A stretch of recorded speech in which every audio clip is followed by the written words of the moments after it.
لہذا سلطان صلاح الدین ایوبی رحمۃ اللہ نے اس چیز کو اتنا سنجیدگی سے لیا کہ وہ خود بیس بدل کر ان نوجوانوں کا پیچھا کرنے لگا۔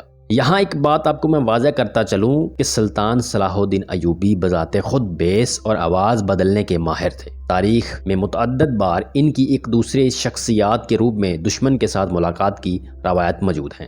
دوستو، فوج کے کچھ نوجوانوں کی پر اسرار حرکتوں پر صلاح الدین ایوبی خود ان کے پیچھے گئے تو معلوم ہوا کہ فوجی قیامگاہ سے کچھ فاصلے پر ایک قافلہ رکا ہے جو بظاہر مسلمان ہیں، لیکن ان کے پاس فحش تصویروں کے کچھ نمونے موجود ہیں۔ جب سلطان رحمۃ اللہ علیہ نے وہ تصاویر دیکھی تو دنگ رہ گئے۔ ان میں ایسی منظر کشی کی گئی تھی کہ کوئی بھی نوجوان اس سیکس کے لیے جنونی ہو سکتا تھا۔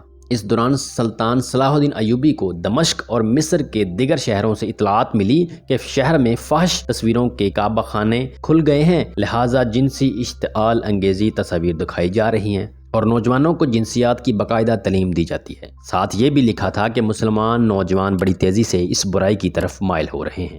سلطان صلاح الدین ایوبی نے فوری اپنی جنگی پیش قدمی روکی اور اس پورنوگرافی کے اس نسور کے خلاف محاذ کھولا۔ اس حوالے سے سلطان صلاح الدین ایوبی نے ایک تاریخی تقریر میں کہا کہ ہر قوم کی طاقت اس کا اچھا یا برا کردار ہوا کرتا ہے۔ دشمن ہماری اصل طاقت کا اندازہ لگا چکا ہے، اب وہ سامنے کی جنگ کبھی نہیں ہارے گا، اس لیے دشمن اب ہماری قومی کردار پر حملہ آور ہوا ہے، کیونکہ ضروری نہیں کہ جنگ میدانوں میں ہو، جنگ سوچ اور رویوں کی بھی ہو سکتی ہے۔ جو قوم اس پر غالب آ جاتی ہے وہ فتح یاب ہوتی ہے۔ خواتین و حضرات، اس صلیبی انٹیلیجنسی آفیسر ہرمن ایک نہایت ذہین اور شاطر انسان تھا، اور اگر آپ پوری صلیبی تاریخ کا مطالعہ کریں تو یہ آپ کو شخص پوری تاریخ میں چھایا ہوا نظر آئے گا۔ صلیبی جب ہمت ہار چکے تو اس شخص نے ان میں جان ڈال دی۔ اس کے منصوبے پر عمل کرتے ہوئے دنیا کے مشہور مصور اور منظر نگاروں کو منہ مانگی قیمت پر خریدا گیا۔ ان سے ایسی فحش تصویر کشی کروائی گئی کہ دیکھ کر نظریں ہٹانا مشکل ہو جاتا تھا۔ وہ سیکس جس پر لوگ ایک حد تک توجہ دیتے تھے پھر اسے بے حد سوچنے لگے۔ صلیبی بادشاہوں نے جب اپنے اس منصوبے کو 100% کامیاب ہوتے دیکھا تو اپنی کتابوں میں اس کا تذکرہ بڑی شان سے کیا۔ اگرچہ صلاح الدین ایوبی نے اس زہر کو مارنے کی پوری کوشش کی، لیکن اس مسئلے کا پوری طرح ادراک نہ ہو سکا، کیونکہ اس زہر کے اثر کو دیکھتے ہی حسن بن صباح کے فرقے نے اسے بطور ہتھیار اپنایا۔ صلیبیوں نے اس آرٹ گرافک کی نئی جدتوں پر مانگ کی۔ یوں حسن بن صباح کی پہاڑوں میں بنائی ہوئی پر اسرار جنت میں ایک اور ہتھیار کا اضافہ ہوا۔ اس دوران صلاح الدین ایوبی بیت المقدس کی فتح کے بعد چل بسے۔ صلیبی اپنا دم خم کھو چکے تھے، لیکن ان کا تیار کردہ زہر آرٹ پورنوگرافی مسلسل فحاشی کے جراثیم پھیلاتا رہا۔ یوں صدیاں بیت گئی، زمانے کے رنگ ڈنگ بدل گئے، کئی ثقافتیں آئیں اور مٹ گئیں، اور آخر کار 18ویں صدی کا سورج طلوع ہوا۔ یہ وہ صدی ہے جب سائنس کے علم میں انقلاب کی فضا پیدا ہونا شروع ہوئی، نئی جدتیں اور نئی منزلیں روشن ہو رہی تھیں۔ 18ویں صدی کے شروع میں پورنوگرافی پر ایک بار پھر نئے انداز میں کام شروع ہوا۔ اس بار پورنوگرافی کے لیے لکڑی کا استعمال ہوا۔ اس کے علاوہ درختوں کو بھی کاٹ چھان کر جنسی عضو کی طرح بنا دیا گیا کہ فرانس میں ہوئے اس تماشے پر لوگوں کا ہجوم لگ گیا۔ لوگ بے پناہ دلچسپی سے لکڑی کے بنے جنسی سامان اور درختوں پر ہوئی زیادتی دیکھنے جوک در جوک آ رہے تھے۔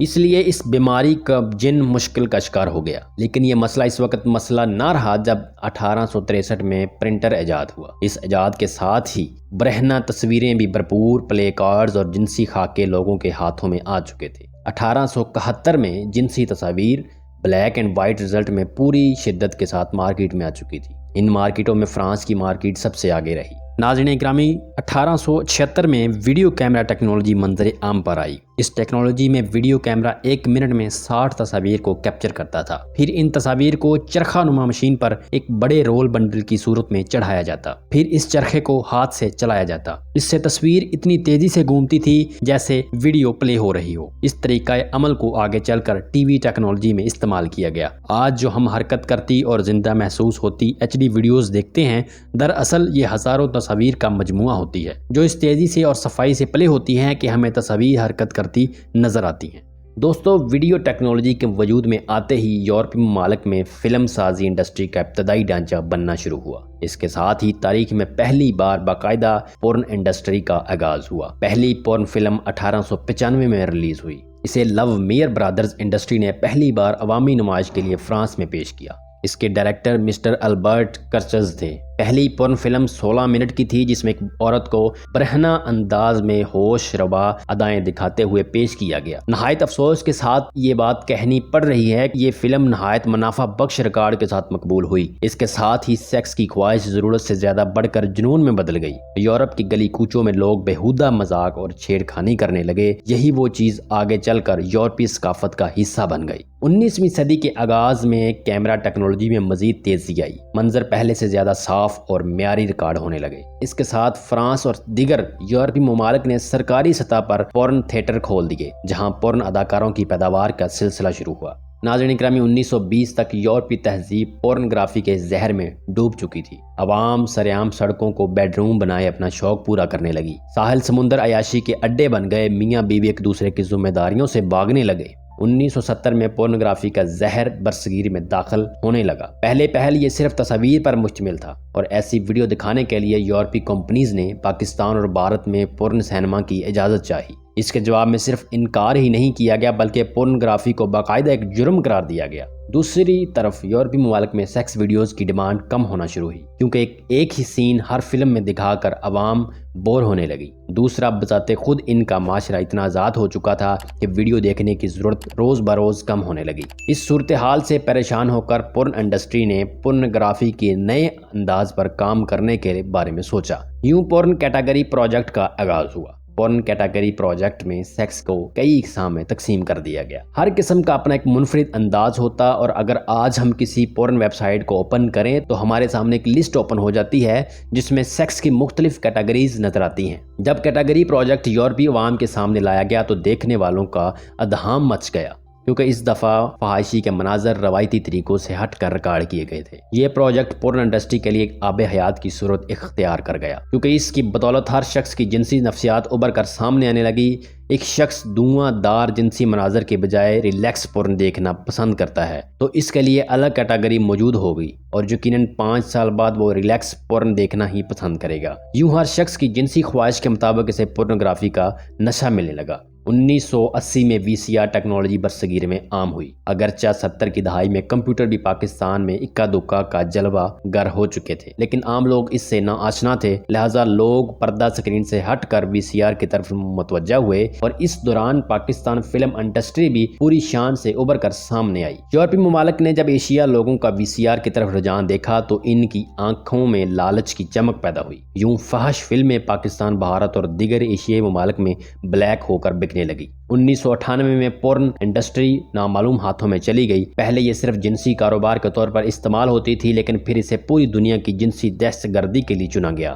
ناظرین اکرامی، پورن انڈسٹری میں ایک جنسی طریقہ متعارف کروایا گیا جو براہ راست کینسر، کلوریا اور دیگر تباہ کن بیماریوں کا سبب بنا اور اس طریقہ کار کو اورل سیکس کہتے ہیں۔ اور اگر آپ نے اس طرح کی فحش فلم دیکھی ہے تو اس میں ایک چیز ضرور نوٹ کی ہوگی کہ پورن فلم چاہے کسی بھی کیٹیگری کی ہو، فلم کے سٹارٹ میں اورل سیکس کا مظاہرہ کیا جاتا ہے۔ ایسے لگتا ہے جیسے یہ ایک باقاعدہ جنسی عمل کا حصہ ہے۔ سائنسی میڈیکل رپورٹ کے مطابق ہمارے جسم میں ایک مادہ منی کے ساتھ خارج ہوتا ہے جو DNA میں اکثر خرابی کا باعث بنتا ہے اور اگر وہ منہ کے ذریعے معدے میں چلا جائے یا دانتوں میں اس کے کوئی بقیات رہ جائیں تو وہ منہ کے خلیات میں P16 پروٹین نامی مادہ پیدا کر دیتا ہے جو منہ کے کینسر اور بلڈ پرابلمز کو جنم دیتا ہے۔ اور یہ وہ بیماریاں ہیں جن کا علاج صرف اور صرف یہودی لیبارٹریز کے علاوہ کہیں نہیں ملتا۔ ان بیماریوں کے تمام دوائیں اسرائیلی کمپنیز نے نہایت مہنگے داموں فروخت کی ہیں۔ ناظرین اکرامی، اور اورل سیکس ہی دراصل خفیہ یہودی ایجنسیز کی آمدنی کا ذریعہ ہے۔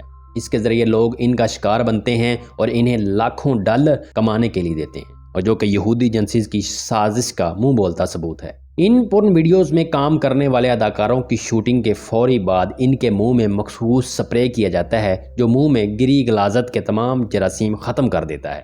ہمارے عام علماء کا خیال ہے کہ پورن ویڈیوز صرف مسلمانوں کے خلاف بطور ہتھیار استعمال ہوتی ہے اور یہ حقیقتاً ایسا نہیں ہے۔ یہودی ایجنسیز کا ٹارگٹ پوری دنیا کے مذاہب ہیں کیونکہ تمام مذاہب ان کے انتہا پسندی نظریات کو ہر صورت رد کرتی ہے۔ یہودی نہایت مہارت سے شاطرانہ چال چلتے ہیں اور ایک ایسے منصوبے پر کام کر رہے ہیں جنہیں ون ورلڈ آرڈر کہتے ہیں، یعنی ایک ایسی دنیا جہاں کسی خدا کا تصور نہ ہو، جہاں کوئی تہذیب نہ ہو، جہاں کوئی قانون نہ ہو، بس ایک ہی اصول ہو اور وہ یہ ہے کہ یہودی غلامی۔ اس مشن کی تفصیلات بہت دکھی اور چشم کشاں ہیں۔ بس اتنا کہوں گا کہ پوری دنیا پر یہودی راج کے لیے آج وہ ہتھ کنڈا آزمایا جا رہا ہے جو آج کی تاریخ میں ممکن ہے۔ لوگوں کو ہر طرف سے جنسی، نفسیاتی، سیاسی، سماجی اور مذہبی غرض ہر طرف سے پھنسایا جا رہا ہے اور ہم لوگ بے خبر پھنس رہے ہیں۔ دوستو، 20ویں صدی کا سورج طلوع ہوا۔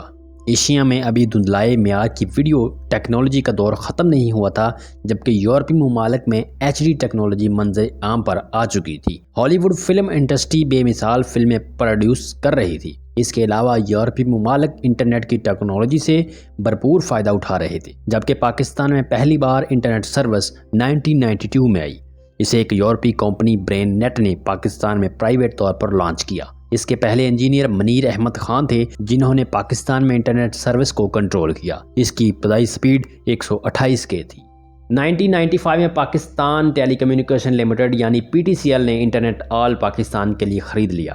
سن 2000 میں انٹرنیٹ پاکستانی عوام میں مقبول ہونا شروع ہوا اور اس کے ساتھ ہی پورنوگرافی کا زہر بھی سرحدیں پھلانگتا ہوا داخل ہوا۔ یورپی ممالک میں پہل پورنوگرافی سینما میں دکھا کر یا جنسی تصویروں کے ذریعے پیسہ کمایا جاتا تھا، لیکن انٹرنیٹ نے یہ جھنجھٹ ختم کر دیا اور انٹرنیٹ نے باقاعدہ خود آن لائن مارکیٹنگ پروسیس کھول کر پورنوگرافی کو بطور پروڈکٹ پیش کیا، جسے عوامی طور پر اتنی پذیرائی ملی کہ سب رکاوٹ ٹوٹ گئے۔ یورپی پورن انڈسٹریز کو سب سے زیادہ آمدن آن لائن ٹریفک ایشیا سے ملی۔ 2015 کی گوگل رپورٹ کے مطابق روزانہ 90 لاکھ پاکستانی پورن ویب سائٹ کا وزٹ کرتے ہیں، اور جبکہ بھارت سے روزانہ 6 کروڑ لوگ فحش ویب سائٹس کا وزٹ کرتے ہیں، جن سے پورن انڈسٹری روزانہ کروڑوں ڈالر کا منافع کماتی ہے، اور یہ وہ تعداد ہے جو ویب سائٹ بلاک ہونے کے باوجود کسی نہ کسی طرح مطلوبہ سائٹس تک پہنچ ہی جاتی ہے، جبکہ گوگل پر پورن تصاویر دیکھنے والوں کی تعداد پاک و بھارت میں کروڑوں میں ہے۔ 2015 میں سلیکون مجسموں کو یورپی مارکیٹ میں لانچ کیا گیا۔ جیسے ہی یہ مارکیٹ میں مجسمے آئے تو خریداروں کے ہجوم لگ گئے۔ انہیں مجسموں کی بدولت مرد عورت کا آپسی جنسی تعلق بھی کمزور ہو گیا، جس سے شرح پیدائش میں واضح کمی واقع ہوئی، اور اس کے ساتھ ہی ورچوئل ریئلٹی ڈیوائس نے ہی رہی صحیح کسر پوری کر دی۔ یورپی ممالک میں شرح پیدائش تو 18ویں صدی سے ہی کمزور پڑ گئی تھی، لیکن 2010 کے بعد یہ کمی شدید تر شدید ہو گئی۔ البتہ مسلم کمیونٹی برابر شرح پیدائش پر برقرار رہی۔ اس صورتحال سے گھبرا کر بعض ممالک میں چلڈرن ہاؤس قائم کر دیے گئے، جہاں عورت اور مرد کو بھاری رقم دے کر بچہ پیدا کیا جاتا ہے۔ بچے کی تمام افزائش چلڈرن ہاؤس کے ذمہ ہوتی ہے۔ ہالینڈ میں بچہ پیدا کرنے والی عورت کو 10 کروڑ ڈالر دیے جاتے ہیں، جبکہ عورتوں نے انکار کیا تو رقم ان کی مرضی پر متعین کی گئی۔ ہمارے علماء حضرات چاہے جو بھی خیال رکھتے ہوں، لیکن یہ سچ ہے کہ پورنوگرافی کے زیادہ نقصان خود انہی کا ہوا جن کی ایجاد تھی۔ اگرچہ آج مسلمان بھی اس لت کا شکار ہو چکے ہیں، لیکن پھر بھی ہم اپنے مذہب، ثقافت اور نسل کے لیے برابر چل رہے ہیں، جبکہ مغربی معاشرہ اس قدر ٹوٹ چکا ہے کہ اس آرٹیفیشل بچے پیدا کرنے پر غور کیا جا رہا ہے، اور ایسی ہی بدکاریوں کے سبب خدا کا عذاب ایڈز کی صورت میں ان کا مقدر ٹھہرا۔ آج ان کے ممالک سب سے زیادہ ایڈز کا شکار ہیں۔ 2013 میں امریکی پارلیمنٹ نے اس بات کا اعتراف کیا کہ 2050 تک اسلام کی افرادی پاور پورے یورپ پر حاوی ہو جائے گی، لہذا اسلام کو ہر طرف سے گھیر کر محدود کیا جائے گا۔ لوگوں کے دلوں میں اسلام کے لیے نفرت پیدا کر کے انہیں اپنے آزاد معاشرے کا حصہ بنایا جائے۔ یہی وجہ ہے کہ آج پوری دنیا میں اسلامی شدت پسندی دکھائی جا رہی ہے۔ سوشل میڈیا پر ملحدہ اسلام کو نوچ رہے ہیں، سیاست میں بڑے بڑے لبرل داخل کیے جا رہے ہیں، مقبوضہ علاقوں مسلمانوں کا قتل عام کروایا جا رہا ہے، کیونکہ دشمن جان چکا ہے کہ اس کا ہتھیار خود اس کی قوم کو ختم کر چکا ہے، لیکن جاتے جاتے مسلمان پر آخری وار ضرور کرتے جاؤ، مگر یہ بھول جاتے ہیں کہ پھونکوں سے یہ چراغ بجایا نہیں جاتے۔ اور آخر میں علامہ اقبال رحمۃ اللہ علیہ نے سچ فرمایا کہ تمہاری تہذیب آپ اپنے خنجر سے خودکشی کرے گی، تمہاری تہذیب آپ اپنے خنجر سے خودکشی کرے گی، شاخ نازک پر بنے گا جو آشیاں ناپائیدار ہوگا۔ اور اسی امید کے ساتھ آج کی ہماری ویڈیو اپنے اختتام کو پہنچی کہ آج کی ویڈیو آپ کو بہت پسند آئی ہوگی۔ ناظرین اکرامی، اللہ تعالیٰ سے دعا ہے کہ اللہ تعالیٰ ہمیں دین اسلام کو سمجھنے اور اس پر عمل پیرا ہونے کی توفیق عطا فرمائے، اور یہودیوں کی اس طرح کی سازشوں سے بچنے کی توفیق عطا فرمائے۔